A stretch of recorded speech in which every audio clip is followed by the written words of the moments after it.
नवरात्रि की ढेर सारी शुभकामनाएं सभी भैया दीदी को। और जय माता माता रानी का दुर्गा का भी समय आ गया है। उनका नवरात्रि के उपलक्ष्य में एक गीत हमारा जा रहा है, आप सबको बहुत ही प्यारा लगेगा। उम्मीद है, आशा करती हूँ कि मैंने इस गीत को लिखा है, जिस भाव से इस गीत को लिखे हैं आप लोग अगर इस भाव समझेंगे तो ज़रूर अच्छा लगेगा।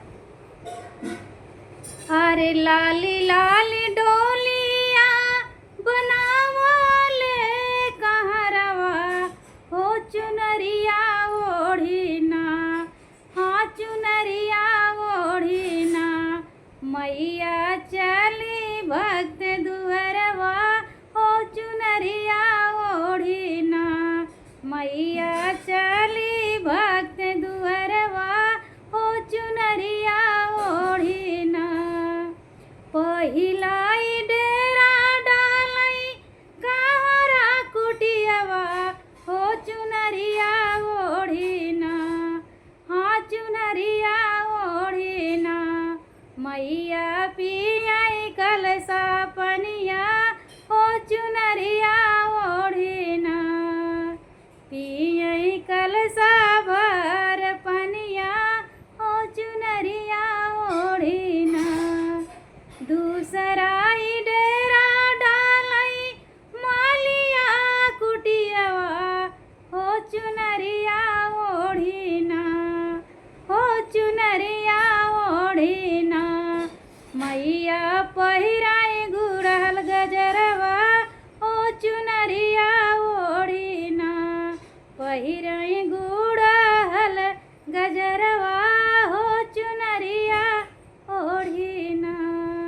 अरे लाली लाली डोलिया बनावल कहरवा हो चुनरिया ओढ़ीना, हाँ चुनरिया ओढ़ीना, मैया चली भक्त दुअरवा हो चुनरिया ओढ़ीना।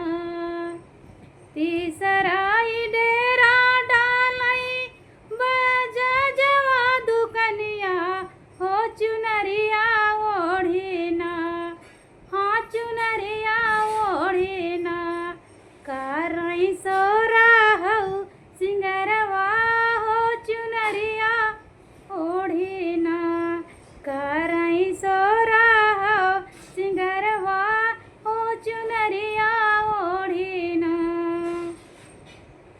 चौथाई डेरा डालई आहिरा चकड़िया हो कि आहिरा कुटियावा हो चुनरिया ओढ़ीना, हाँ चुनरिया ओढ़ीना, करई दूधवा के भोगवा हाँ चुनरिया ओढ़ीना, करई मन के हो भोगवा हो चुनरिया ओढ़ीना।